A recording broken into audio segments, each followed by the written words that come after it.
अगला क्वेश्चन है 76 नंबर का कि स्वतंत्रता संग्राम की निम्नलिखित घटनाओं को सही कालानुक्रम में बताना है हमको। कि जो स्वतंत्रता संग्राम हुआ था उसमें जो जो घटनाएं हुई हैं उनका सही कालानुक्रम क्या है, मतलब सबसे पहले कौन हुआ था, उसके बाद कौन हुआ है। ठीक है, तो पहला भारत में साइमन कमीशन का आगमन जो है 1927 में हुआ। ठीक है, 1927 में बन गया था, आया था 1928 में। ठीक है, 27 में बना था, आया था 28 में। जलियांवाला बाग नरसंहार कब हुआ था? जलियांवाला बाग नरसंहार जो हुआ था आपका 1919 में हुआ था। भारत छोड़ो आंदोलन 1942 में भारत छोड़ो आंदोलन हो गया था। दांडी यात्रा जो हुई थी 1930 में हुई थी। 1930 में दांडी यात्रा हुई थी। ठीक है, तो सबसे पहला हो गया यहाँ पे आपका जलियांवाला बाग, फिर से हुआ है पहला भारत का साइमन कमीशन, फिर चौथा हो गया, फिर तीसरा होगा। ठीक है, 2 1 4 3 इसका सही अंतर है। 2 1 4 3 यानी बी उत्तर जो है ठीक दिया है। 77 नंबर क्वेश्चन है कि निम्नलिखित प्राचीन भारतीय राजवंशों को कालानुक्रम में व्यवस्थित करना है। ठीक है, तो कौन सबसे पहले आया था? तो पहले गुप्त वंश है, कुषाण है, शुंग है, मौर्य है। सबसे पहले कौन आया था? तो सबसे पहले मौर्य वंश आया था। ठीक है, मौर्य वंश सबसे पहले आया, तो 4 हो जाएगा। मौर्य वंश 4 हो गया। फिर उसके बाद में शुंग वंश आता है। ठीक है, 3 हो गया। फिर कुषाण वंश आता है, फिर गुप्त आते हैं। ठीक है, तो 4 3 2 1 इसमें सही है, यानी डी उत्तर सही है। 4 3 2 1। तो मौर्य राजवंश देखेंगे तो 222 ईसा पूर्व है। 222 322, सॉरी, 322 ईसा पूर्व में मौर्य वंश हुआ। 185 ईसा पूर्व में शुंग वंश हुआ है। ठीक है, और जो जो कुषाण वंश है प्रथम शताब्दी के आसपास हुआ था। ये प्रथम फर्स्ट शताब्दी के आसपास हुआ था कुषाण वंश। और गुप्त जो वंश जो हुआ 320 ईस्वी में हुआ था। ठीक है, सबसे नवीन गुप्त वंश है इसमें, तो डी उत्तर इसका सही है। 78 नंबर क्वेश्चन है कि निम्नलिखित में से लोक नृत्य और राज्य के कौन से युग्म सही सुमेलित हैं? तो लोक नृत्य और राज्य के युग्म जो सही सुमेलित है उसमें कौन सा है? तो चरकुला है, बिहू है, गरबा है, भांगड़ा है। तो चरकुला नृत्य जो है उत्तर प्रदेश का है, ये बात सही है। चारकुला उत्तर प्रदेश के ब्रज क्षेत्र का है। ठीक है, ब्रज क्षेत्र जो है वहाँ का है। बिहू जो है असम का है, तो बिहू जो है असम का, ये भी सही है। गरबा गुजरात दिया है, तो गरबा गुजरात का है, ये भी ठीक है। भांगड़ा जो है ये पंजाब का है। ठीक है, पंजाब का, तमिलनाडु का नहीं है, तो ये वाला गलत हो गया। तो कौन सा आंसर बचा? तो 1 2 3 बचा, यानी सी उत्तर इसका जो है सही दिया है। 79 नंबर क्वेश्चन है कि निम्नलिखित में से जनजाति समूह और राज्यों के कौन से युग्म सही सुमेलित है? निम्नलिखित में से जनजाति समूह और राज्यों के कौन से युग्म सही सुमेलित है? तो थारू जनजाति कहाँ पे? तो उत्तर प्रदेश और उत्तराखंड में पाई जाती है, तो पहला ठीक है। गोंड जनजाति मध्य प्रदेश में पाई जाती है। टोडा जनजाति नीलगिरी में पाई जाती है। भील जनजाति पश्चिम बंगाल दिया है, तो क्या कहाँ पाई जाती है भील? तो भील जो है पश्चिम बंगाल में नहीं पाई जाती है। भील जो पाया जाता है वो मुख्यतः जो है आपका पश्चिमी भारत में पाया जाने वाला है, मध्य एवं पश्चिमी भारत में पाए जाते हैं। ठीक है, पूर्वी भारत में नहीं पाए जाते, तो ये वाला गलत है। बाकी 1 2 3 सही है, यानी बी उत्तर इसका सही है। थारू उत्तर प्रदेश और उत्तराखंड के तराई क्षेत्रों में, गोंड है मध्य प्रदेश में, टोंडा तमिलनाडु में, भील जो है मध्य प्रदेश वगैरह में, महाराष्ट्र में, यहाँ पे पश्चिमी भारत में पाए जाते हैं। ठीक है, ये गलत हो गया, तो इसका बी उत्तर सही है। 80 नंबर क्वेश्चन है कि मुद्रास्फीति के संदर्भ में निम्न कथनों पर विचार करना है।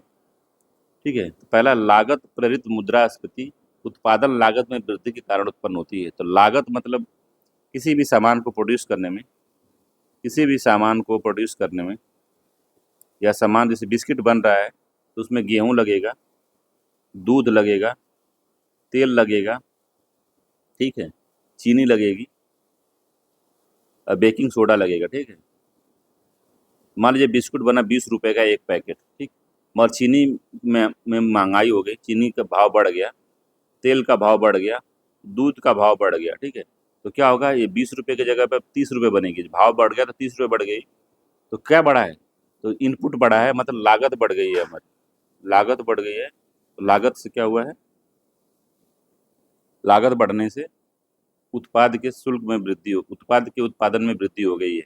लागत प्रेरित मुद्रास्फीति उत्पादन लागत में वृद्धि के कारण उत्पन्न होती है, तो पहला सही है। दूसरा, भारत में थोक मूल्य सूचकांक जो WPI है में सेवा क्षेत्र शामिल है, तो इसमें सेवा क्षेत्र शामिल नहीं है। WPI में सेवा क्षेत्र को शामिल नहीं किया जाता। CPI में जो है सेवा क्षेत्र को शामिल किया जाता है, तो दूसरा वाला तो गलत है। केवल एक ही सही है, यानी डी उत्तर इसका 80 नंबर का डी उत्तर सही है। ठीक है, अगला है 81 नंबर का कि संयुक्त राष्ट्र के सतत विकास लक्ष्यों जिसमें SDG के संदर्भ में निम्नलिखित कथनों पर विचार करना है। तो जो SDG है उसके बारे में बताना है कि ये 17 सतत विकास लक्ष्य 2015 में अपनाया गया था, तो पहला सही है। दूसरा है कि NITI Aayog SDG India index प्रकाशित करता है, तो ये बात सही है। तीसरा है कि SDG सदस्य राज्यों पर कानूनी रूप से बाध्यकारी है, तो बाध्यकारी नहीं है। तो 1-2 इसका सही है, ए उत्तर सही है, बाध्यकारी नहीं है। इसको प्राप्त करना सभी राज्यों के लिए एक दायित्व के रूप में है, मतलब ये बाध्यकारी नहीं है। 82 नंबर क्वेश्चन है कि असहयोग आंदोलन 1920-22 के संदर्भ में निम्न कथनों पर विचार करना है। तो कह रहा है कि इसे खिलाफत आंदोलन के साथ शुरू किया गया था। तो खिलाफत जो आंदोलन था फर्स्ट वर्ल्ड वार के समय जो है मित्र राष्ट्र जो भी थे हमारे, तो ब्रिटेन के जो भी दोस्त राष्ट्र थे, उन्होंने कहा था कि जो तुर्की का खलीफा है उसको, उसके पद को हम लोग कुछ नहीं करेंगे, आप लोग हमारा साथ दीजिए। तो पूरा जो मुस्लिम समाज भी बहुत साथ दिया था इनका, अंग्रेजों का। और जैसे ही सेकेंड वर्ल्ड वार खत्म हुआ, ठीक है, उन्होंने तुर्की के जो भी खलीफा था उसको हटा दिया। ठीक है, उसके साथ भेदभाव कर दिए सब। तो इसी का विरोध करने के लिए खिलाफत आंदोलन जो है मुस्लिम लीग द्वारा चलाया गया था, जिसका सपोर्ट भारत के इंडियन नेशनल कांग्रेस ने भी किया था। तो असहयोग आंदोलन को इसका समर्थन व्यापक बनाने के लिए खिलाफत आंदोलन के साथ प्रारंभ किया गया था, ताकि जो है खिलाफत आंदोलन को भी प्राप्त हो, मतलब साथ आए। तो इसमें लोग जो अंग्रेजों के खिलाफ है वो भी जुड़ जाएंगे, और असहयोग आंदोलन जो अंग्रेजों के खिलाफ पहले से ही कांग्रेस चला रही थी, इसके भी लोग जुड़ जाएंगे, तो एक व्यापक आंदोलन बनेगा। इस वजह से खिलाफत आंदोलन के साथ शुरू किया गया था इसे। दूसरा है चौरी चौरा घटना के बाद इसे वापस ले लिया गया था। असहयोग आंदोलन जो है 5 फरवरी जो है 1922 को चौरा चौरी में जो थाना को जला दिया गया था, तो वो जब कांड हो गया था उसी समय इसको गांधी जी ने वापस ले लिया था। तो दोनों ही कथन जो है सही दिए हुए हैं, सी उत्तर सही है, दोनों ही कथन सही दिए हुए हैं इसमें। अगला है 83 नंबर क्वेश्चन है, समाचार पत्र पत्रिकाएं हैं और संबंधित व्यक्ति है, तो केसरी कौन जारी करता था? तो केसरी बाल गंगाधर तिलक का था। ठीक है, तो बाल गंगाधर तिलक का केसरी है। अल हिलाल जो है अबुल कलाम आजाद का है, तो ये भी सही है। The Indian mirror Devendra Nath Tagore का है, ये भी सही है। और न्यू इंडिया जो है एनी बेसेंट का है, तो ये भी सही है। तो 1 2 3 4 सही है इसका, यानी बी उत्तर सही है इसका। तो जो जिसका प्रकाशन किया था उसको उसके नाम के सामने रखा गया है, तो बी उत्तर सही है। अगला 1925 की ट्रेन डकैती की घटना हिंदुस्तान रिपब्लिक एसोसिएशन के सदस्यों द्वारा की गई थी और काकोरी षड्यंत्र के नाम से इसको जाना जाता है।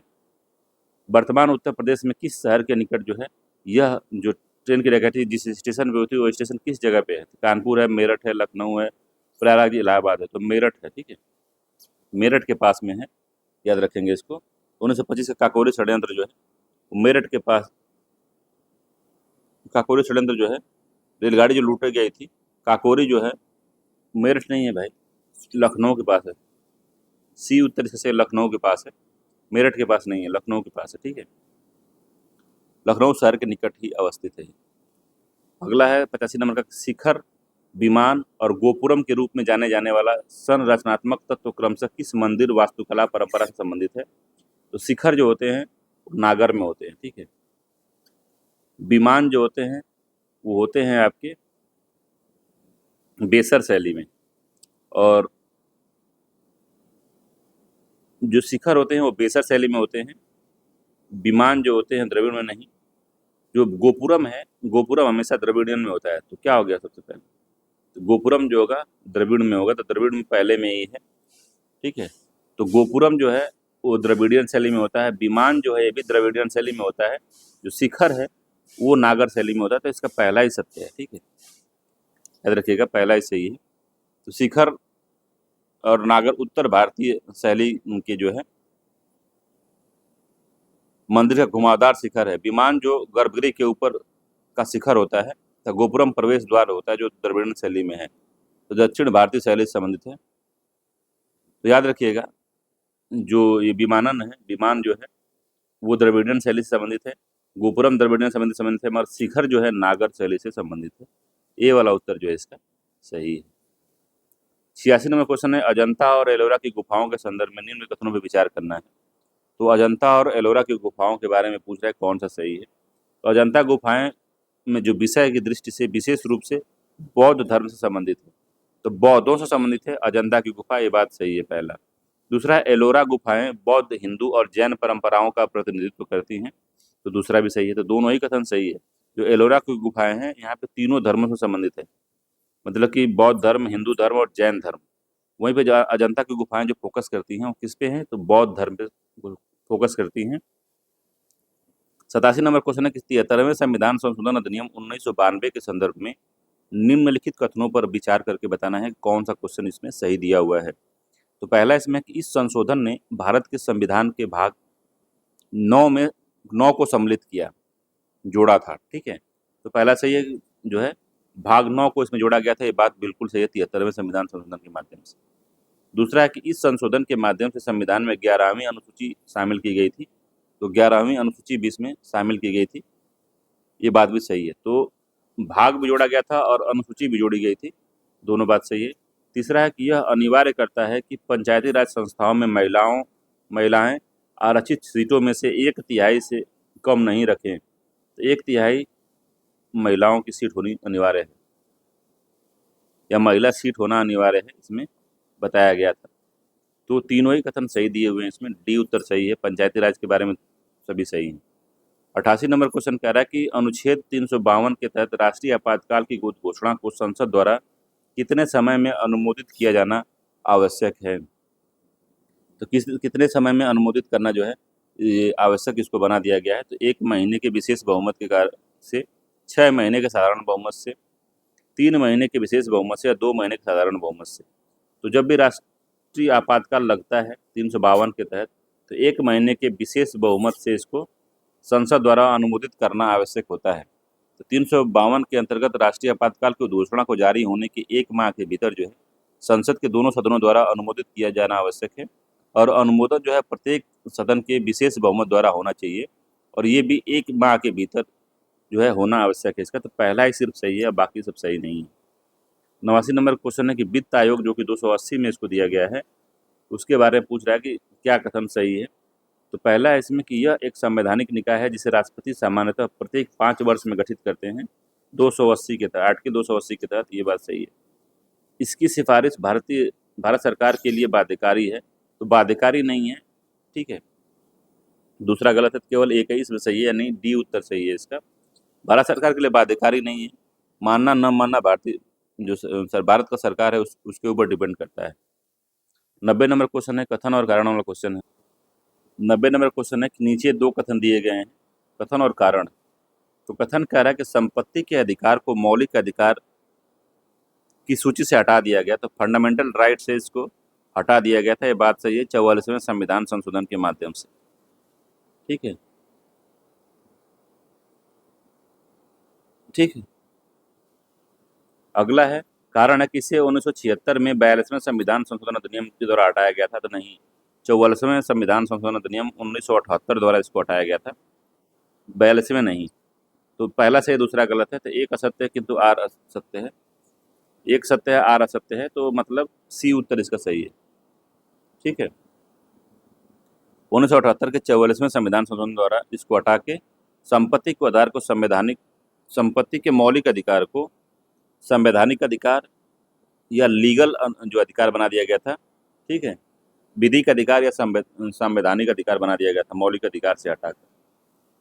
91 नंबर क्वेश्चन है कि वित्त वर्ष 2025-26 में भारत के बाह्य क्षेत्र के संदर्भ में निम्न कथनों पर विचार करना है। तो जो बाह्य क्षेत्र मतलब जहाँ पे एक्सपोर्ट इंपोर्ट होता है उसके बारे में बताना है। तो फाइनेंशियल ईयर 2025-26 के बारे में बताना है। पहला, भारत के सेवा निर्यात में वृद्धि गति में माल निर्यात को पीछे छोड़ दिया है। जो माल निर्यात या गुड्स का जो निर्यात होता है उसको सर्विस सेक्टर ने पीछे छोड़ दिया है, क्या ये बात सही है? ये बात ठीक है, पहला सही है। दूसरा है कि भारत विश्व में प्रेषण जो रेमिटेंस होता है, कि भारतीय लोग जो विदेश में काम कर रहे हैं वो लोग अपने घर वालों को जो पैसा भेजते हैं उसको हम प्रेषण कहते हैं या रेमिटेंस कहते हैं उसको, ठीक है। तो सऊदी अरब में आपके गांव के भी लोग गए होंगे, आपके शहर के भी लोग गए होंगे, सऊदी अरब, दुबई, ईरान, इराक, फिर कुवैत, इजराइल, यूएसए, तो वहाँ से जो पैसा अपने घर वालों को भेजते हैं उसको हम रेमिटेंस कहते हैं। तो भारत विश्व में रेमिटेंस का सबसे बड़ा प्राप्तकर्ता बन गया है, तो ये बात सही है। दूसरे नंबर पे चीन है। तीसरा है विदेशी मुद्रा भंडार ने 6 महीने से सबसे कम आयात कवर प्रदान किया है, तो ये गलत है। ठीक है, तो सिर्फ एक दो ही सही है इसमें, ए उत्तर सही है। ठीक है, तो भारत में सेवा निर्यात उसके वस्तु निर्यात की तुलना में तेजी से बढ़ रहा है और विश्व में प्रेषण प्राप्तकर्ता भारत नंबर 1 बन गया है। जो भारत की विदेशी जो मुद्रा भंडार 6 माह से अधिकतम का आयात आवरण प्रदान करता है, ये बात भी सही है। तो ये तीसरा वाला गलत है, 6 महीने से कम नहीं, 6 महीने से ज़्यादा है। ठीक है, 92 नंबर क्वेश्चन है कि आर्थिक सर्वेक्षण या इकोनॉमिक सर्वे 2025-26 में उजागर किया गया है कि कौन से क्षेत्रीय रुझान भारत के संरचनात्मक परिवर्तन को दर्शाते हैं। कौन सा जो क्षेत्रीय रुझान है भारत में जो संरचनात्मक जो परिवर्तन या स्ट्रक्चरल चेंज को दर्शाते हैं या स्ट्रक्चरल ट्रांसफॉर्मेशन को दिखाते हैं। तो पहला है इसमें कि बागानी उत्पादन का खाद्यान्न उत्पादन से अलग निकालना, तो बागानी उत्पादन का खाद्यान्न उत्पादन से अलग कर देना इसको। तीसरा कि जो पीएलआई है, पीएलआई योजना जो है और सेमीकंडक्टर पहलों द्वारा समर्थित विनिर्माण वृद्धि करना। ठीक है, तो पीएलआई जो योजना थी और सेमीकंडक्टर पहल जो चलाई गई थी उसको समर्थित विनिर्माण वृद्धि हुई है, तो ये चेंज हुआ है। तीसरा, सेवा क्षेत्र को जीडीपी के आधे से अधिक और एफडीआई प्रवाह के बहुमत के लिए योगदान, तो ये भी सही है। तो सभी कथन इसमें सही दिए हुए हैं। सभी रुझान जो है भारत में स्ट्रक्चरल चेंज या ट्रांसफॉर्मेशन को दर्शाते हैं। 93 नंबर क्वेश्चन है कि संघ बजट जो 2025-26 में 26-27 में आया था, तो भारत का जो बजट 2026-27 में आया था उसमें पहला है कि वित्त वर्ष 26-27 के लिए राजकोषीय घाटा जीडीपी का 4.3 अनुमानित किया गया है, तो 4.3 जो है अनुमानित किया गया है, ये बात सही है। दूसरा है ऋण से जीडीपी अनुपात 2025-26 के संशोधित अनुमानों की तुलना में बढ़ने का अनुमान है। ठीक है, तो ये बढ़ने का अनुमान नहीं है। सकल बाजार उधारी 17.2 लाख करोड़ अनुमानित किया गया है, तो ये बात सही है। तो 1-3 सही है इसमें, यानी बी उत्तर सही है। ठीक है, तो बजट 2026-27 में राजकोषीय घाटा जो है जीडीपी का 4.3 बताया गया है। जीडीपी जितनी मान लो 100 है तो इसका 4.3 रुपया जो है ये राजकोषीय घाटा है इसमें। ठीक है, इसका ठीक। और जो है सकल बाजार उधारी दिए गए आंकड़ों के निकट है। ठीक है, बढ़ने का अनुमान नहीं है इसमें, तो बी उत्तर सही है इसका। 94 नंबर का है कि भारत या संघ के बजट 2026-27 में 3 कर्तव्यों में शामिल है, तो 3 कर्तव्य जो है दिखाए गए हैं, वो 3 कर्तव्य कौन कौन से हैं उसको बताना है। तो पहला है कि आर्थिक विकास को गति देना और बनाए रखना, तो पहला सही है। सहकारी संघवाद सुनिश्चित करना, तो सहकारी संघवाद सुनिश्चित करना, ये भी बात सही है। तो सहकारी संघवाद मतलब कि राज्यों के साथ बढ़िया जो रिलेशन बना के रखना। ठीक है, तीसरा है आकांक्षाओं की पूर्ति क्षमताओं का निर्माण करना। तो सहकारी संघवाद जो है ये तो बना के सरकार रखी रही, तो ये जो है इसमें 3 कर्तव्यों में शामिल नहीं है। पहला है आर्थिक विकास को गति देना और बनाए रखना, ये कर्तव्य है। आकांक्षाओं की पूर्ति और क्षमताओं का निर्माण करना, ठीक है। समावेशी विकास सुनिश्चित करना, ये भी ठीक है। तो 1, 3, 4 इसका सही है, बी उत्तर ठीक है इसका, 1, 3, 4 है। ठीक है, तो 3 कर्तव्य में आर्थिक विकास को त्वरित एवं संधारणीय बनाना, आकांक्षाओं की पूर्ति के साथ क्षमताओं का निर्माण करना, समावेशी विकास सुनिश्चित करना। सहकारी संघवाद जो है महत्वपूर्ण है, इन 3 कर्तव्यों में सूचीबद्ध नहीं है। ठीक है, महत्वपूर्ण तो है मगर इसमें नहीं शामिल किया गया है। 95 नंबर क्वेश्चन है कि 2026-27 में बजट में घोषित आयकर अधिनियम 2025 का उद्देश्य क्या है। तो आयकर अधिनियम 2025 का उद्देश्य है कि 6 दशक पुराने आयकर अधिनियम को प्रतिस्थापित करना। ठीक है, दूसरा है मुकदमेबाजी और अनुपालन बोझ को कम करना, ये भी बात सही है। तीसरा, मौजूदा आयकर स्लैब में पर्याप्त बदलाव, तो पर्याप्त बदलाव नहीं है इसमें। ठीक है, 1, 2 ही सत्य इसमें, तो ए वाला उत्तर इसमें ठीक है। 96 नंबर क्वेश्चन है कि उदारीकृत प्रेषण योजना के तहत स्रोत पर एकत्रित जो कर होता है, टैक्स कलेक्टेड एट सोर्स, जो टैक्स है, टैक्स कलेक्टेड एट सोर्स, जो टीसीएस है, 2% की कटौती किस पर लागू है। तो विदेशी पर्यटन पैकेज पे, शिक्षा प्रेषण पे, चिकित्सा प्रेषण पे, विदेशी मुद्रा पूंजी खाता निवेश पे, किस पे है भाई। तो एक जो है विदेशी पर्यटन पैकेज पे जो है इस पे लागू होता है। टैक्स कलेक्टेड एट सोर्स पे, शिक्षा का प्रेषण, तो जो एजुकेशन रेमिटेंस होता है उस पे, चिकित्सा प्रेषण मेडिकल रेमिटेंस होता है उस पे, विदेशी में पूंजा खाता निवेश जो है इस पे नहीं लागू होता है। तो 1, 2, 3 इसका सही है, यानी सी उत्तर इसमें सही है।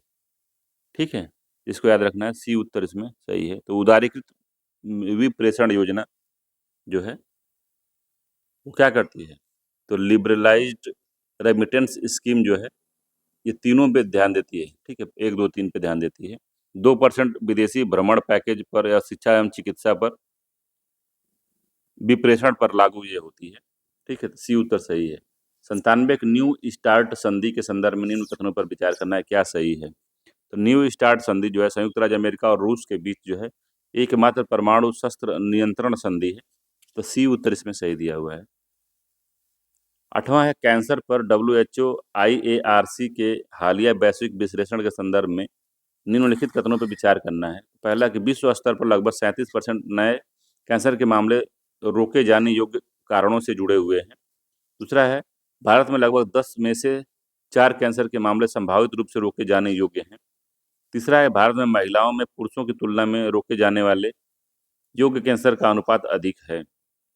ठीक है, तो इसमें कौन सा जो है बात सही है इसमें, तो पहला और दूसरा सही है इसमें, ए वाला उत्तर जो है सही है। ठीक है, तीसरा वाला गलत है इसमें। तो जो दावा दिया है कि भारत में महिलाओं में पुरुषों की तुलना में रोके जाने वाले योग्य कैंसर का अनुपात अधिक है, तो ये सही चीज नहीं, सही तथ्य नहीं है। ठीक है, बाकी 1, 2 तो ठीक है इसमें। ठीक है, 99 नंबर क्वेश्चन कह रहा है कि डिजिटल प्लेटफॉर्म के संदर्भ में सर्वोच्च न्यायालय ने टिप्पणी की है कि व्यक्तिगत डेटा साझा करने के लिए वैध सहमति होना चाहिए। तो अनिवार्य और बिना शर्त के गलत है। सार्थक और सूचित विकल्प पर आधारित होना चाहिए। ठीक है, तो बी उत्तर इसका सही है। बाकी दिया है पूरी तरह से कंपनी द्वारा नियंत्रित नहीं होना चाहिए, केवल लिखित रूप में प्रदान की गई नहीं होनी चाहिए।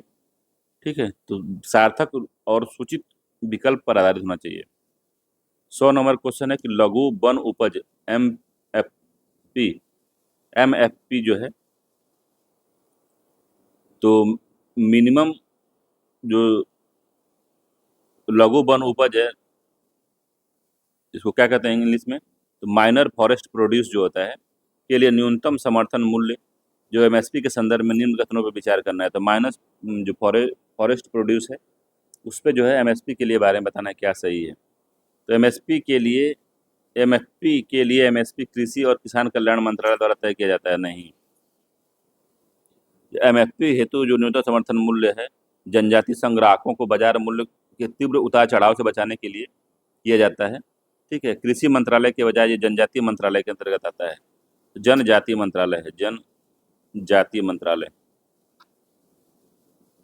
ठीक है, दूसरा है MFP के लिए MSP का उद्देश्य आदिवासी संग्रहकर्ताओं को बाजार मूल्य की अस्थिरता से बचाना है। तो ये सही है दूसरा वाला। तीसरा है, पहला गलत है। दूसरा है, तीसरा इसमें कि MFP के लिए MSP की प्रत्येक वर्ष अनिवार्य रूप से समीक्षा की जानी चाहिए, तो अनिवार्य रूप से नहीं है। ठीक है, तो दूसरा ही केवल सत्य है इसमें, बी वाला। समीक्षा की जानी चाहिए मगर अनिवार्य रूप से की जानी चाहिए, ये सही नहीं है। अगला है कि 101 नंबर का निम्नलिखित में से कौन सा देश खाड़ी सहयोग परिषद के सदस्य हैं।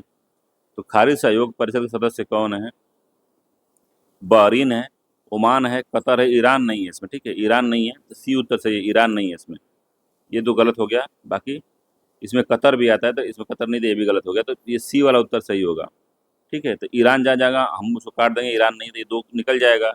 बाकी कतर है इसमें, तो कतर जहाँ नहीं है उसको भी काट देंगे, बचेगा 1, 2, 4। ठीक है, 102 नंबर क्वेश्चन है कि हाल ही में केरल में खोजी गई जो लाइरियोथेमिस केरले केरलेनेसिस कीड़े किस समूह से संबंधित है। तो किस समूह से संबंधित ये कीड़ा है भाई, इसके बारे में बताना है। तो लेपिडोप्टेरा, कोलियोप्टेरा, ओडोनाटा या हाइमोनोप्टेरा। तो सी उत्तर सही है इसका, ओडोनाटा है। ठीक है, ओडोनाटा खोजा गया है। तो हाल ही में केरल में खोजी गई जो है लाइरियोथेमिस केरलोसिस जो है एक प्रकार की ड्रैगन फ्लाई है, पतंग है, कीड़ा है, ड्रैगन फ्लाई है। और ये जो आती है ओडोनेटा समूह के अंतर्गत आती है। 103 नंबर क्वेश्चन है कि नेटवर्क रेडिनेंस इंडेक्स जो NRI 2025 में भारत का प्रदर्शन के संदर्भ में निम्न कथनों पे विचार करना है, बताना है क्या सही है।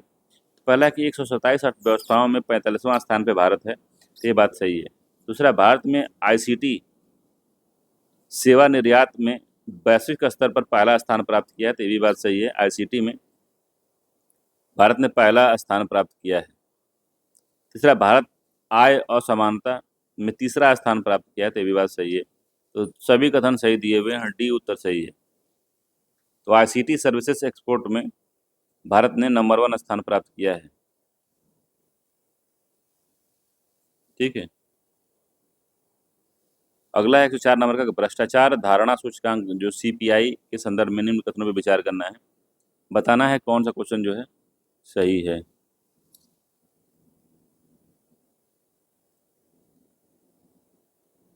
तो पहला है कि यह ट्रांसपेरेंसी इंटरनेशनल द्वारा प्रति वर्ष जारी होता है भ्रष्टाचार धारणा सूचकांक। ठीक है। तो करप्शन परसेप्शन इंडेक्स जो है ये प्रत्येक वर्ष जारी होता है, ये बात सही है। ट्रांसपेरेंसी इंटरनेशनल जारी करता है, ये ठीक है। दूसरा, यह प्रत्येक देश में पंजीकृत वास्तविक भ्रष्टाचार के मामले को मापता है, तो ऐसा नहीं है। यह वैश्विक संस्थानों के आकलन सहित कई स्वतंत्र डेटा स्रोतों का उपयोग करता है, तो ये सही है। उच्च CPI स्कोर कथित भ्रष्टाचार के उच्च स्तर को इंगित करता है, तो उच्च CPI स्कोर जो है वो निम्न स्तर को, भ्रष्टाचार के निम्न स्तर को इंगित करता है, तो ये भी गलत हो गया। 1-3 सिर्फ सही है इसका, चौथा 1-4 2-4 गलत है इसमें। ठीक है, तो बी उत्तर सही है, 1-3 सही है। ठीक है। उच्च स्कोर इसमें जो आता है वो कम भ्रष्टाचार को दिखाता है। अगला है कि दुर्लभ लाइसोसोमल स्टोरेज विकास, दुर्लभ लाइसोसोमल स्टोरेज विकार के संबंध के लिए राष्ट्रीय बायो बैंक के संदर्भ में निम्न कथनों पर विचार करना है। तो LSDS जो है दुर्लभ लाइसोसोमल स्टोरेज विकारों में, ठीक है, जो डिसऑर्डर हो जाता है, रेयर लाइसोसोम स्टोरेज डिसऑर्डर के बारे में बताना क्या सही है। तो यह जो डिसऑर्डर है के लिए विशेष रूप से समर्थित भारत का पहला सरकार समर्थित राष्ट्रीय बायोबैंक बनाया गया है। यह संबंधित नैदानिक डेटा के साथ जीनोमिक्स नमूनों को संग्रहित करता है, तो ये भी सही है। बाकी है यह भारत के कई राज्यों में रोगियों को कवर करता है, तो ये भी सही है। तो सभी कथन इसमें सही दिए हुए हैं, डी उत्तर सही है। ठीक है। तो ये जो विकार है इनमें तीनों बात जो दी गई है वो सही है। ठीक है। तो दुर्लभ लाइसोसोमल जो स्टोरेज विकार होते हैं, ये जो है एक, क्या कहते हैं उसको, अनुवांशिक रोग की तरह होता है। ठीक है। अगला, जिसमें एंजाइम वगैरह जो होते हैं वो लोग जो है सही से कार्य नहीं कर पाते हैं। ठीक। तो ये जो है बहुत रेयर ऑफ रेयर केस में होता है, सभी में नहीं होता है। ठीक। ये 70 से अधिक दुर्बल जो वंशानुगत जो विकार हैं उनका एक समूह है, जिसमें जो म्यूटेशन के कारण जो है एंजाइमों में कमी हो जाती है, प्रोटीन का अभाव इसमें होने लगता है, और जटिल वसा और शर्करा जो है कोशिका के लाइसोसोम के अंदर जमा हो जाते हैं और पूरे शरीर के ऊतक जो है अंगों को ये नुकसान पहुंचाते हैं। ठीक है। तो ये 5,000 से लेके जो 7,700 से जीवित, जो मतलब 7,000 8,000 अधिक जीवित बच्चे पैदा होते हैं, तो उसमें से एक आध लोग इससे प्रभावित होते हैं, बहुत सारे लोग इसमें प्रभावित नहीं होते। ठीक है। अगला 106 नंबर क्वेश्चन कह रहा है कि इन देशों और 5वीं पीढ़ी के लड़ाकू विमान निम्नलिखित में से कौन सा युग्म सही है। तो देश दिया है, लड़ाकू विमान दिए हुए हैं। तो संयुक्त राज्य अमेरिका है, चीन है, रूस है, फ्रांस है। ठीक है। तो संयुक्त राज्य अमेरिका का F-22 है और F-35 है, चीन का J-20 है, रूस का Su-57 है और फ्रांस का राफेल है। ठीक है। तो कह रहा है कौन सा जो है सही सुमेलित है। तो राफेल किसका है? 5वीं पीढ़ी के पूछ रहा है, तो राफेल जो है 4.5 पीढ़ी का है, 5वीं पीढ़ी का नहीं है, ये गलत है। बाकी पहला, दूसरा और तीसरा इसमें सही दिया हुआ है, तो सी उत्तर इसमें सही है। तो संयुक्त राज्य अमेरिका का F-22 और F-35, चीन का J-20, रूस का Su-57 5वीं पीढ़ी के हैं लड़ाकू विमान है। ठीक है। मगर राफेल जो है 5वीं पीढ़ी का नहीं है, याद रखिएगा। 107 नंबर क्वेश्चन कह रहा है कि खेल है और उसका आयोजन स्थल कहाँ पे हुआ था, ये बताना है। तो शीतकालीन ओलंपिक 2026 कहाँ हुआ था? तो शीतकालीन ओलंपिक जो हुआ था वो मिलानो कार्टिनो इटली में हुआ था। ठीक है। सुपर बाउल एलेक्स कहाँ पे हुआ था? सुपर बाउल जो एलेक्स हुआ था लेविस स्टेडियम कैलिफोर्निया में हुआ था। 3 हो गया। एनबीए ऑल स्टार गेम जो है कहाँ पे हुआ था? तो लॉस एंजलिस यूएसए में हुआ था। तो 1 हो गया। डब्ल्यूटीटी स्टार कंटेंडर कहाँ पे हुआ था? चेन्नई भारत में हुआ था। 4 हो गया। तो 2 3 1 4 इसका सही आंसर है, सी उत्तर सही। 2 3 1 4 ठीक है। 108 नंबर क्वेश्चन है कि FATA फरवरी 2026 की पूर्ण बैठक के संदर्भ में निम्नलिखित कथन पर विचार करना है। तो फाइनेंशियल एक्शन टास्क फोर्स की बैठक जो फरवरी 2026 में हुई थी उसके बारे में पूछ रहा है क्या सही है। तो FTA की पूर्ण बैठक के परिणाम में 13 फरवरी 2026 को प्रकाशित किए गए थे। तो ये जो है इसका आयोजन जो हुआ था भारत में हुआ था, तो बेंगलुरु में जो है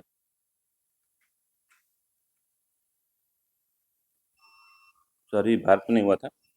तो FTA की जो पूर्ण बैठक की जो 13 फरवरी 2026 को प्रकाशित हुआ था ये बात गलत है। ठीक है, पहला सही नहीं है इसमें।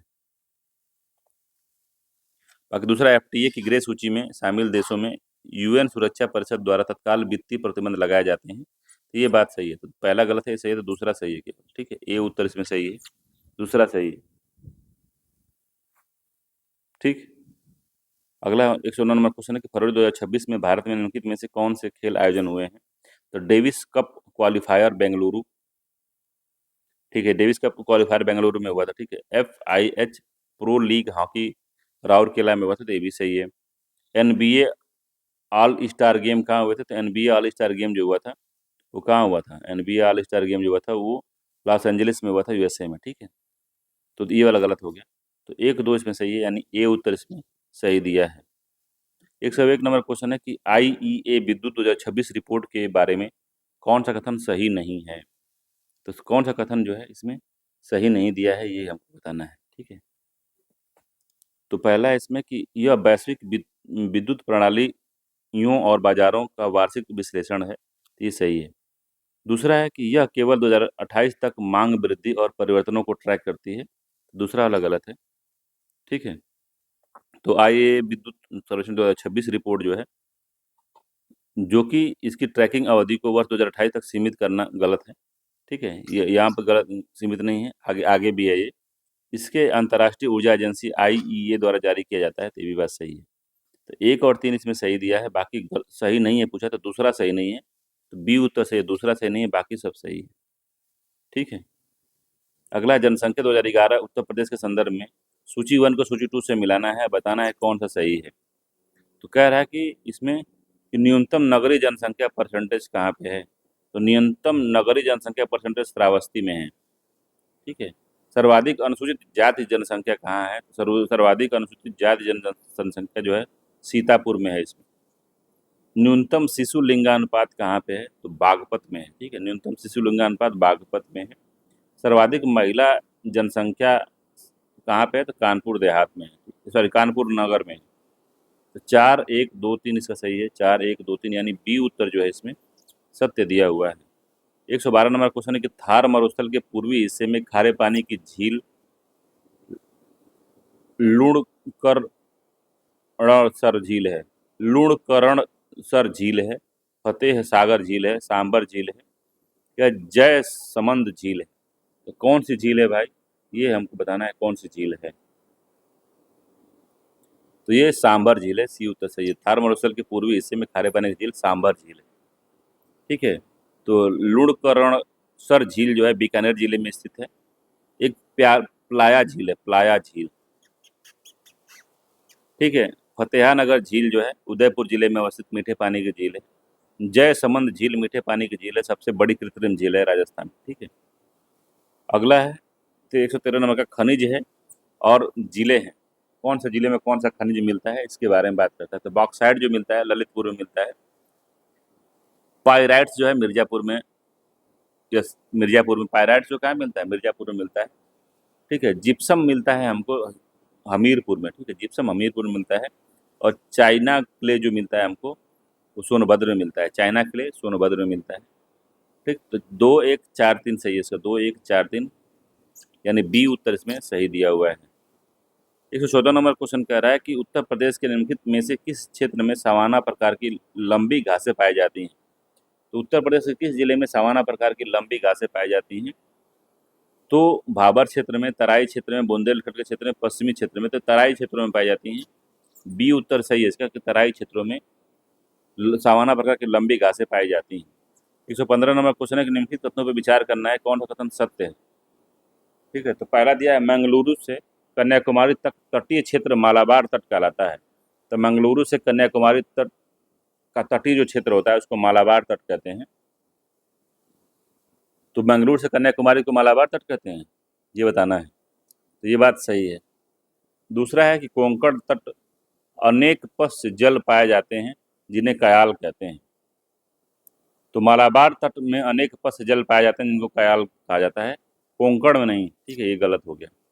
तो केवल एक ही सत्य है, ए वाला उत्तर सही है। तो गुजरात से गोवा के तट को कोंकण तट कहते हैं। कोंकण तट जो होता है गुजरात से गोवा, गुजरात से गोवा कोंकण तट होता है। गोवा से कर्नाटक के मंगलूर तक को कन्नड़ तट कहते हैं और मंगलुरु से कन्याकुमारी को मालाबार तट कहते हैं। और जो मालाबार तट पर अनेक जो पश्च जल पीछे छूटा हुआ जल है समुद्र के, उससे बड़े जो जो संरचना बनती है उसको स्थानीय भाषा में कयाल कहा जाता है।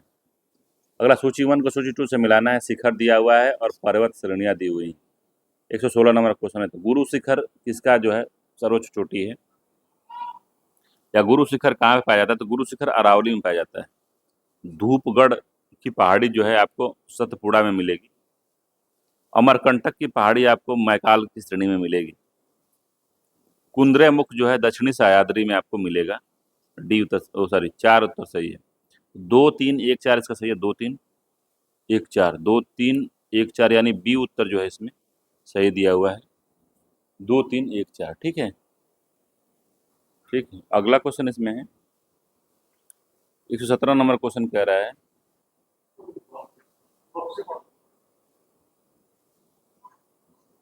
117 नंबर क्वेश्चन है कि अभिकथन ए है और कारण आर है। तो बताना है उत्तरी भारत के मैदानों में शीत,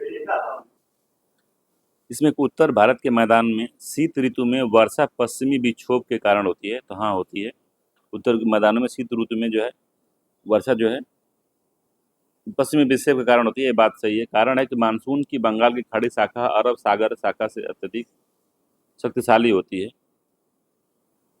तो मानसून की जो बंगाल की खाड़ी की शाखा है अरब सागर की शाखा से अधिक शक्तिशाली होती है। तो ये गलत है। ठीक है, अरब सागर की जो शाखा है वो ज़्यादा शक्तिशाली होती है। तो एक सही है किंतु आर गलत है, सी उत्तर सही है।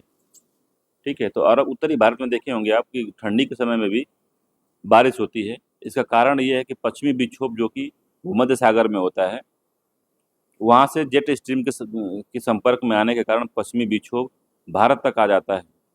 क्योंकि सूर्य जो है दक्षिणायन होता है, इस वजह से क्या होता है कि जो वायुदाब पेटियाँ होती हैं वो नीचे सरक आती हैं और जेट स्ट्रीम जो होती है वो भारत के पहाड़ हिमालय के ऊपर ऊपर जो है मूव करती रहती है।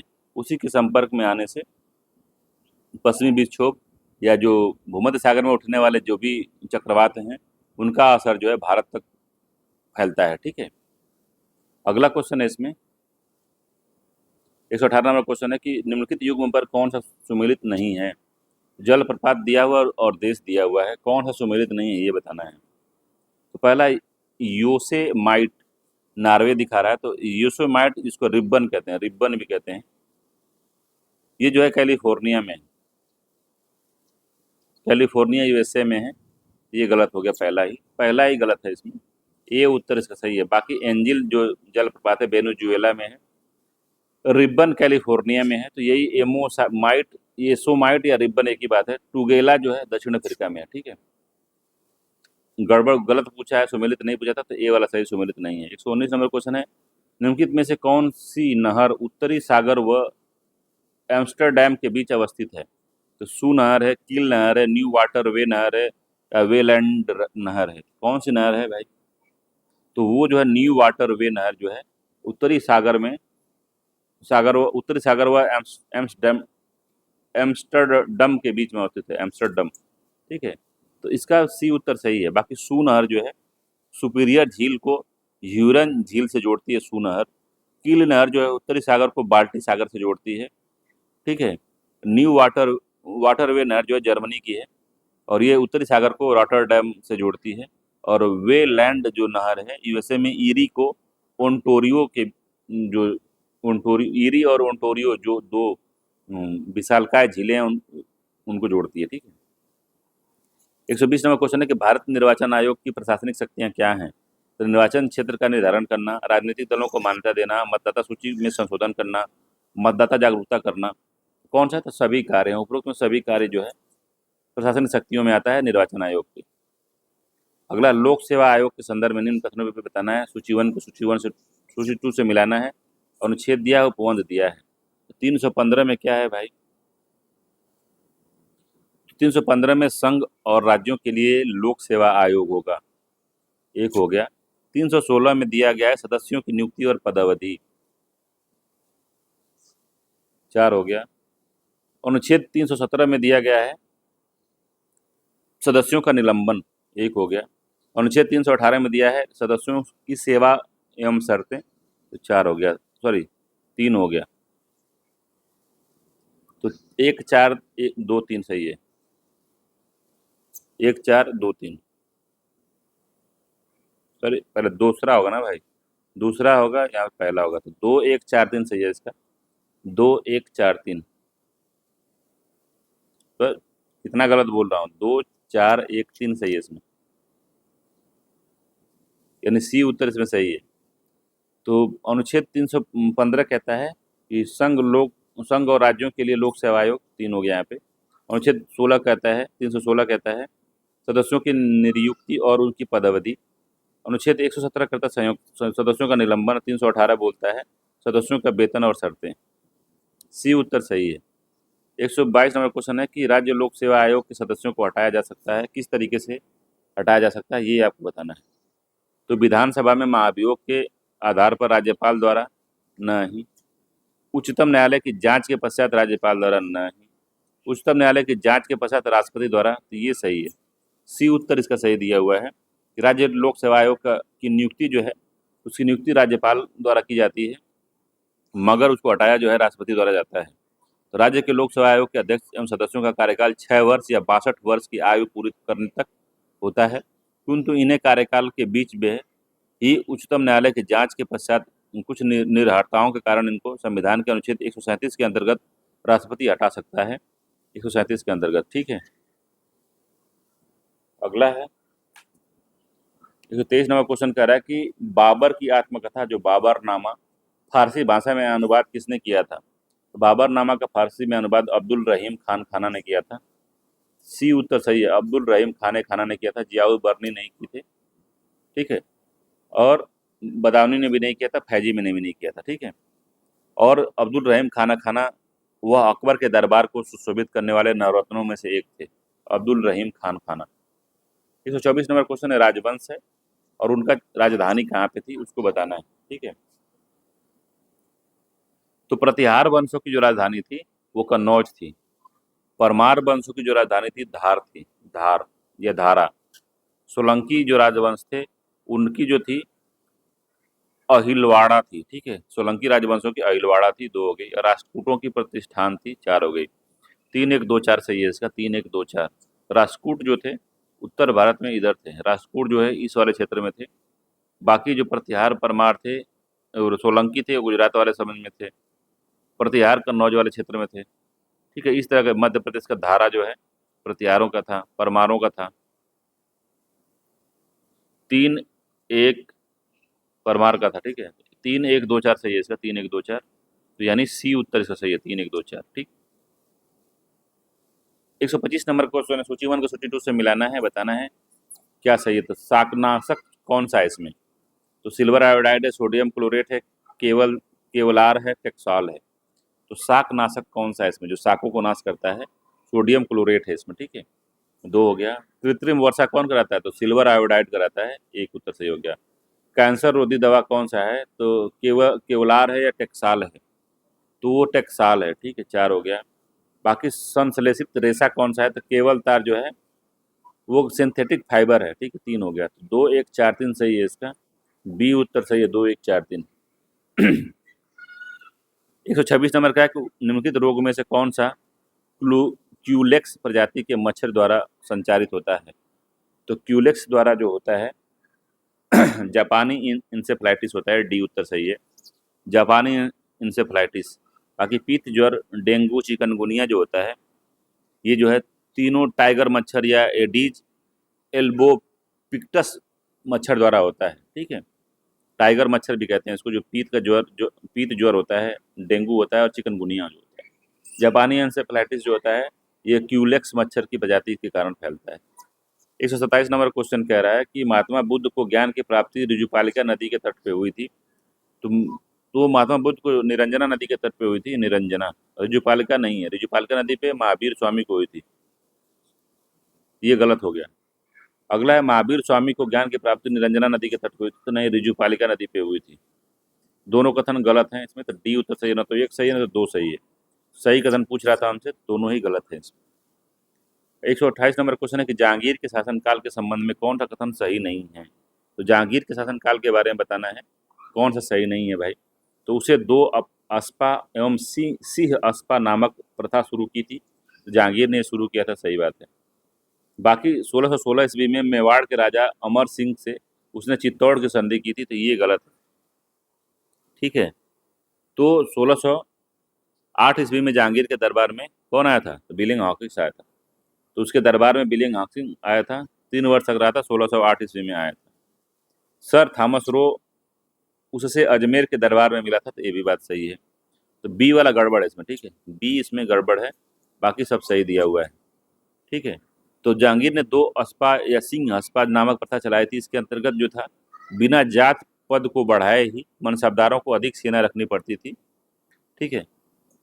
और 1615 में मेवाड़ के राजा अमर सिंह से चित्तौड़ की संधि जो है की थी, 1615 में की थी, 16 में नहीं, 1615 है ये, ठीक है, इसीलिए गलत है। 1616 दे दिया था, इसीलिए गलत हो गया था ये, 1615 में की थी, बाकी सब सही दिया है। 129 नंबर क्वेश्चन है, बताना है क्या सही है। तो क्या सही नहीं है हमको बताना है। तो क्या सही नहीं है, तो सही नहीं है को हम अंडरलाइन कर लेंगे ताकि हम क्वेश्चन सॉल्व करते समय हमको याद रहे कि हमको क्या बताना है। तो पहला है कि सांची का स्तूप स्थापत्य कला के दृष्टिकोण से सर्वाधिक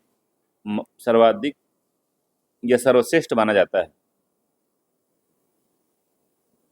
तो सांची का स्तूप जो है सर्वश्रेष्ठ माना गया है, सही है। सांची के स्तूप स्थापत्य कला के दृष्टिकोण से सर्वश्रेष्ठ माना गया है, तो पहला सही है। इसका निर्माण गुप्त ने नहीं, अशोक ने करवाया था। अशोक ने निर्माण कराया था, गुप्त ने नहीं करवाया था, तो ये गलत हो गया।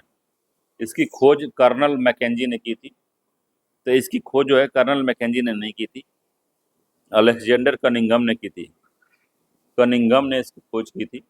बाकी यह मध्य प्रदेश के रायसेन जिले में स्थित है, ये सही है, मध्य प्रदेश के रायसेन जिले में स्थित है सांची का स्तूप। तो 1 4 सही है, मगर पूछ रहा है सही नहीं है, 2 3 सही नहीं है इसमें, सी उत्तर इसका सही है, 2 3 सही नहीं। 130 नंबर क्वेश्चन है, कैबिनेट मिशन की संदर्भ में निम्न कथनों में से कौन सा कथन सही नहीं है। तो कैबिनेट मिशन योजना जो मार्च 1946 में आई थी, उसके बारे में बताना है क्या सही नहीं है। इसने संघीय सरकार की सिफारिश की थी, तो हाँ, इसने संघीय सरकार बनाने की सिफारिश की थी। प्रांतों को केंद्रीय विषयों को छोड़कर शेष सभी मामलों में पूर्ण स्वायत्ता प्राप्त हो, ऐसा इसने बताया था, तो ये बात सही है। तीसरा, इसने भारतीय न्यायालय की शक्तियों का विस्तार किया था, तो इसने भारतीय न्यायालयों की शक्तियों का विस्तार जो है नहीं किया था, तीसरा गलत है। संघ के कार्यपालिका और विधानमंडलों में ब्रिटिश भारत और रियासतों के प्रतिनिधित्व होने चाहिए, ऐसा इसने कहा था, तो ये बात सही है। तो सी वाला जो है इसमें सत्य नहीं है, बाकी सब सही है। कि इसने पहला कहा था कि भारत ब्रिटिश भारत या रियासतों से मिला जुला संघ बनेगा, संघ के विदेशी मामले, रक्षा, संचार और साधनों की देखभाल संघ करेगा, संघ के कार्यकारिणी और विधानमंडल में ब्रिटिश भारत और रियासतों के प्रतिनिधि होने चाहिए, प्रांतों की केंद्रीय विषय को छोड़कर प्रांतों को केंद्रीय विषय को छोड़कर सभी महत्वपूर्ण मामले पर में स्वतंत्र होगा, और शेष शक्तियां जो है प्रांतों के पास ही होगी। इन प्रांतों के 3 वर्ग उसने बनाया था, अ ब स में बांटने की बात इसने की थी, ठीक है? तो सी उत्तर सही है इसका। अगला, निम्नलिखित घटनाओं को नीचे दिए गए कूट की सहायता से सही क्रम में व्यवस्थित करना है। तो 1776 में क्या हुआ था? 1776 का 1761 में क्या हुआ था? 1761 में पानीपत का पहला युद्ध हुआ था। नादिर शाह का जो आक्रमण हुआ था 1739 ईस्वी में हुआ था। पुर्तगालियों का आगमन, पुर्तगाली 1498 ईस्वी में आए थे पुर्तगाली। सामूगढ़ का जो युद्ध हुआ था 1658 में, सामूगढ़ का युद्ध हुआ था, उत्तराधिकार का युद्ध था सामूगढ़ का युद्ध, ठीक है। तो औरंगजेब के पुत्रों के बीच में हुआ था सामूगढ़। औरंगजेब के मतलब जहांगीर और शाहजहां के पुत्र थे जो, उनके बीच में ये जो था सामूगढ़ का युद्ध जो था, या फिर ऐसे युद्ध हुए थे जो उत्तराधिकार के युद्ध थे, उसमें सामूगढ़ का युद्ध भी शामिल था, 1658 में हुआ था, ठीक है। तो व्यवस्थित करना सबसे पहले कौन हुआ था? सबसे पहले पुर्तगाली आ गए थे, फिर से सामूगढ़ का युद्ध हो गया था, फिर नादिर शाह का आक्रमण हुआ था, फिर पानीपत का युद्ध हुआ था। 3-4-2-1 सही है इसमें, 3-4-2-1 बी उत्तर इसमें सही दिया हुआ है। 132 नंबर क्वेश्चन है कि निम्नलिखित कथनों में सही कौन सा है? तो क्षेत्रफल की दृष्टि से अलास्का संयुक्त राज्य अमेरिका का सबसे बड़ा राज्य है। तो क्षेत्रफल की दृष्टि से अलास्का जो है यूएसए का सबसे बड़ा राज्य है, ये बात सही है। दूसरा, क्षेत्रफल की दृष्टि से रोड द्वीप संयुक्त राज्य अमेरिका का सबसे छोटा राज्य है, तो ये बात सही है। तीसरा, जनसंख्या की दृष्टि से संयुक्त राज्य अमेरिका का सबसे बड़ा जो राज्य है कैलिफोर्निया है, तो ये बात भी सही है, बी उत्तर सही है, सभी कथन सत्य दिए हुए हैं। अगला, सूची 1 को सूची 2 से मिलाना है, जल संधि दी हुई है और उनकी स्थिति कहाँ है उसके बारे में हमको बताना है। तो डोबर जल संधि जो है वो इंग्लिश चैनल और फ्रांस के बीच में अवस्थित है, ठीक है। तो 4 हो जाएगा डोबर। डोबर जल संधि अलग है, याद रखिएगा। जिब्राल्टर जल संधि कहाँ पे है भाई? तो यह यमन और जिबूती के बीच में अवस्थित है।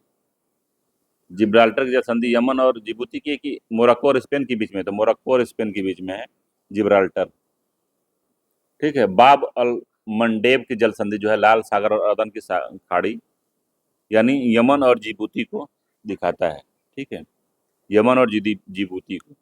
बाकी हारमुज जल संधि जो है ओमान और ईरान के बीच में अवस्थित है, तो हो जाएगा। तो 4-1-3-2 इसमें सही है, 4-1-3-2 यानी बी उत्तर जो है वही सही दिया है इसमें। 134 नंबर क्वेश्चन है, कथन और कारण वाला क्वेश्चन है। तो कथन ए है, कारण आर दिया है, बताना है क्या सही है। तो कथन कह रहा है कि सीटी डीजल के दहन से वायुमंडल में तीव्र प्रदूषण पैदा होता है। तो सीटी डीजल के बारे में पूछ रहा है। तो सीटी diesel ultra low sulphur diesel होता है, जिसके दहन से जो है वायुमंडल में प्रदूषण कम फैलता है, ठीक है। तीव्र प्रदूषण नहीं होता है, पहला गलत है। कारण है कि इसमें सल्फर की मात्रा बहुत कम होती है, तो ए गलत है, किंतु आर सही है, यानी डी उत्तर इसमें सही दिया हुआ है। तो सिटी सल्फर क्या है? तो अल्ट्रा फिल्टर सल्फर है, सॉरी अल्ट्रा फिल्टर डीजल है, जिसमें सल्फर की मात्रा कम होती है। 135 नंबर क्वेश्चन कह रहा है कि ज्वालामुखी दिया है और देश दिया हुआ है, कौन सा सुमेलित नहीं है? तो ज्वालामुखी और देश कौन सा सुमेलित नहीं है? तो सब नकाया जो ज्वालामुखी और पेरू में है, सब नकाया। माउंट मेरापी जो है, माउंट मेरापी इंडोनेशिया में है, ये बात सही है। माउंट उलाबून जो है ऑस्ट्रेलिया है, तो माउंट उलाबून जो है, उलाबून पापुआ न्यू गिनी में है, ऑस्ट्रेलिया में नहीं है, Papua New Guinea, Papua New Guinea में है, गलत हो गया। बाकी कोलिमा जो है मैक्सिको में है, तो ये बात सही है। तो सी वाला इसमें गलत है, सी उत्तर इसका सत्य होगा। अगला है 136 नंबर क्वेश्चन है, कथन कारण वाला। तो कथन कह रहा है कि दूरदर्शन के संकेत एक निश्चित दूरी के बाद नहीं मिल सकते। तो दूरदर्शन के संकेत एक निश्चित दूरी के बाद नहीं मिल सकते, क्योंकि पृथ्वी की सतह वक्राकार है। कारण बता रहा है। तो दूरदर्शन जो कि केवल भारत में ही प्रस्तुत होता है, भारत के आसपास क्षेत्र में हो पाता है, तो इसका क्या कारण है? तो इसका कारण है कि पृथ्वी का सतह जो वक्राकार होने के कारण दूरदर्शन के संकेत जो है एक निश्चित दूरी के बाद नहीं मिलते हैं, क्योंकि सिग्नल पृथ्वी की सतह से न टकरा कर आगे बढ़ जाते हैं, ठीक है। तो दोनों कथन सही है, उसकी सही व्याख्या कर रहा है, आर ए की सही व्याख्या कर रहा है। दूरदर्शन के जो संकेत हैं या सिग्नल हैं वो निश्चित दूरी के बाद नहीं मिलते हैं। The television signal can not be receive beyond a certain distance. तो रीजन दिया है कि the surface of the earth is curved. दोनों कथन सही है, सही व्याख्या कर रहा है, ये उत्तर सही है। अगला क्वेश्चन है कि एमनियोसेंटिसिस परीक्षण संबंधित है। तो एमिनियोसेंटेसिस परीक्षण किससे संबंधित है भाई? तो गर्भवती महिलाओं के प्रसव पूर्व परीक्षण है ये एमिनियोसिंथेसिस सेंटीसिस जो है गर्भवती महिलाओं के प्रसव पूर्व परीक्षण है। मेनिंजाइटिस रोग की जांच हेतु ये नहीं है। बुजुर्गों में अल्जाइमर की जांच ये भी नहीं है। ये उत्तर इसमें सही है, पहला ही। अगला है बाजार में इनो के नाम से बिकने वाला एंटासिड होता है। तो इनो जो होता है वो क्या है भाई? तो मैग्नीशियम एल्बा है भाई। ये उत्तर सही है, मैग्नीशियम एल्बा है वो। फियॉन नहीं है, जिंक ऑक्साइड नहीं है, क्यूपरस ऑक्साइड भी नहीं है, मैग्नीशियम एल्बा है। तो बाजार में इनो के नाम से बिकने वाला एंटासिस मैग्नीशियम एल्बा होता है। इसका रासायनिक सूत्र जो होता है MgOH, ये होता है अरे यार MgOH 2 MgCO3 into 3H2O। Magnesium Elba का सूत्र होता है। यह पेट की अम्लता और गैस को दूर करने के लिए इसको लोग यूज करते हैं। 139 नंबर क्वेश्चन है कि एक सामान्य नेत्र की के लिए दूर बिंदु या फार पॉइंट होता है। तो एक सामान्य वह दूरतम बिंदु जिसे आंख बिना समंजन क्षमता लगाए स्पष्ट रूप से देख सकती है वो नेत्र का दूर बिंदु कहलाता है। या सामान्य आंख के लिए दूर बिंदु अनंत पर होता है। ठीक है, तो डी उत्तर इसका सही है, अनंत पर होता है। तो एक नंगी आंख से बहुत दूर तक आप देख सकते हैं, भले से आपको समझ में आया या ना आया बात अलग है, तो आप अनंत तक देख सकते हैं। 140 नंबर क्वेश्चन है कि हाल ही में दुर्लभ धातु वैनेडियम की खोज किस राज्य में हुई है? तो दुर्लभ दुर्लभ जो धातु वैनेडियम की खोज हुई है वो गुजरात में हुई है, महाराष्ट्र में नहीं हुई है, जम्मू कश्मीर में नहीं, तमिलनाडु में नहीं, वो गुजरात में हुई है। सी उत्तर सही है। ठीक है, तो वैनेडियम जो है वैज्ञानिक सर्वेक्षणों ने गुजरात में अलंग के पास जो है खंबात की खाड़ी में एकत्र नमूने में दुर्लभ धातु वैनेडियम की खोज की है। 144 नंबर क्वेश्चन है कि निम्नलिखित में से विटामिन ई का महत्वपूर्ण स्रोत क्या है? तो विटामिन ई का जो महत्वपूर्ण स्रोत है वो गेहूं के अंकुर का तेल है। डी उत्तर सही है। इसमें सरसों का तेल नहीं है, नारियल का तेल नहीं है, ताड़ का तेल नहीं है, गेहूं के अंकुर का तेल है। डी उत्तर सही है। 142 नंबर क्वेश्चन कथन कारण वाला क्वेश्चन है। कथन कह रहा है कि अवर्णीय लवक मुख्यतः पौधों के भूमिगत तनों एवं जड़ों में पाए जाते हैं। तो बिना वर्ण वाले जो लवक होते हैं वो कहाँ पाए जाते हैं? तो वो जो है मुख्यतः पौधों के भूमिगत तनों और जड़ों में पाए जाते हैं। पहला सही है। कारण है कि ये पौधे के उस भागों में पाए जाते हैं जहाँ पे सूर्य का प्रकाश अनुपस्थित होता है। तो ये कथन सही है। तो कथन और कारण दोनों सही है, उसकी सही व्याख्या भी कर रहा है। तो ए उत्तर इसमें सही दिया है। अगला है विंड पावर में ऊर्जा का कौन सा रूप विद्युत रूप में परिवर्तित होता है? तो गतिज ऊर्जा उसका होता है। ठीक है, तो विंड पावर का जो गतिज होती है, विंड में गैसों में जो गति होती है उसी गतिज ऊर्जा का यूज करके हम उसको विद्युत ऊर्जा में बदल देते हैं। तो ए उत्तर सही है। विंड पावर में या फिर वायु जो विंड एनर्जी होती है, विंड एनर्जी वो क्या होती है? तो उसी विंड की या हवा की जो गति होती है उसी उसी का यूज करके हम उसकी गति को विद्युत ऊर्जा में कन्वर्ट कर देते हैं। 144 नंबर का क्वेश्चन कह रहा है कि 20,000 हर्ट्ज से अधिक आवृत्ति वाली तरंगों को हम क्या कहते हैं? तो अपसरभ्य तरंग कहते हैं, या परासरभ्य कहते हैं, या श्रव्य तरंग कहते हैं, इनमें से कोई नहीं। तो परासरभ्य तरंग कहते हैं। बी उत्तर सही है। तो 20 हर्ट्ज से अधिक आवृत्ति वाली तरंगों को परासरभ्य तरंग कहा जाता है। और परासरभ्य तरंगों को मनुष्य के कान द्वारा नहीं सुना जा सकता है, जबकि इन तरंगों को चमगादड़, कुत्ता, बिल्ली जो है आसानी से सुन सकते हैं। श्रव्य तरंगे वो होती हैं जो मानव सुन सकता है। ठीक है, अगला है 145 नंबर का कि निम्नलिखित में से कौन से एक पेट्रोल की गुणवत्ता की माप है? तो पेट्रोल की गुणवत्ता की माप कौन सा है भाई? तो सीटेन संख्या है, ऑक्टेन संख्या है, एक और दो दोनों है, इनमें से कोई नहीं। तो ऑक्टेन संख्या से पेट्रोल की गुणवत्ता की माप होती है। बी उत्तर सही है। ऑक्टेन संख्या पेट्रोल की गुणवत्ता की माप करता है।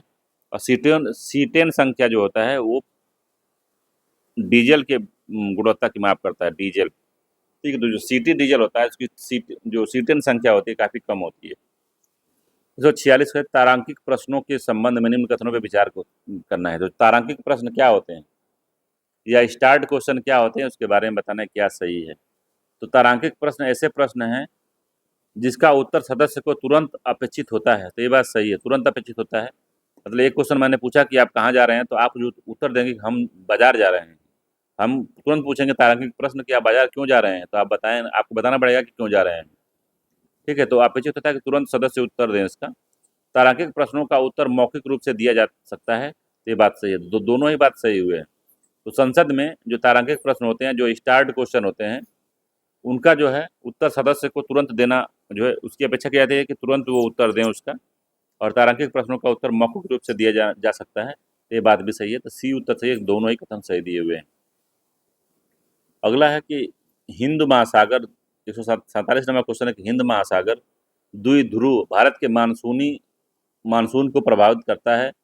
सकारात्मक IODP समानता किससे संबंधित है? तो इंडियन ओशियन डाइपोल। तो इंडियन ओशियन डाइपोल जो है संबंधित है, किससे संबंधित है यही बताना है आपको। तो दक्षिण पश्चिमी मानसून के दौरान भारत में सामान्य से कम वर्षा होती है। तो दक्षिण पश्चिम मानसून के दौरान जो इंडियन डाइपोल अगर सकारात्मक है तो सामान्य से कम वर्षा होती है, तो गलत दिया है। अगर इंडियन ओशियन डाइपोल जो समान सकारात्मक है, दक्षिण पश्चिमी मानसून से भारत में अधिक वर्षा होती है, ये बी उत्तर सही है। 148वां क्वेश्चन है कि निम्नलिखित में से राष्ट्रीय आय की गणना में सम्मिलित नहीं किया जाता। तो जो राष्ट्रीय आय की गणना होती है उसमें क्या सम्मिलित नहीं होता है? तो ब्रोकर्स कमीशन सम्मिलित होता है, संसद सदस्यों को दिया जाने वाला भत्ता भी सम्मिलित होता है, भविष्य निधि कोष में अंशदान जो है वो भी सम्मिलित होता है, विदेश से प्राप्त जो उपहार है वो सम्मिलित नहीं होता है। तो gift received from the abroad ये सम्मिलित नहीं होता है, डी उत्तर इसका सही है। ये सम्मिलित नहीं होता है, बाकी सभी चीज सम्मिलित होती हैं। 149 नंबर क्वेश्चन है कि भारत में डेटा गोपनीयता या डेटा प्राइवेसी के संदर्भ में भूल जाने का अधिकार या राइट टू बी फॉरगेटन किस मौलिक अधिकार के से सर्वाधिक संबंधित है? तो भूल जाने का अधिकार या राइट टू फॉरगेटन किससे संबंधित है डेटा प्राइवेसी में? 149 नंबर क्वेश्चन है कि भूल जाने का अधिकार जो है अनुच्छेद 21 के जीवन एवं व्यक्तिगत स्वतंत्रता का अधिकार या निजता का अधिकार इसमें शामिल है, ठीक है, बी उत्तर सही है। 19 के अभिव्यक्ति की स्वतंत्रता का अधिकार नहीं है, समानता का अधिकार भी नहीं है, अनुच्छेद 301 में संपत्ति के अधिकार से भी नहीं है।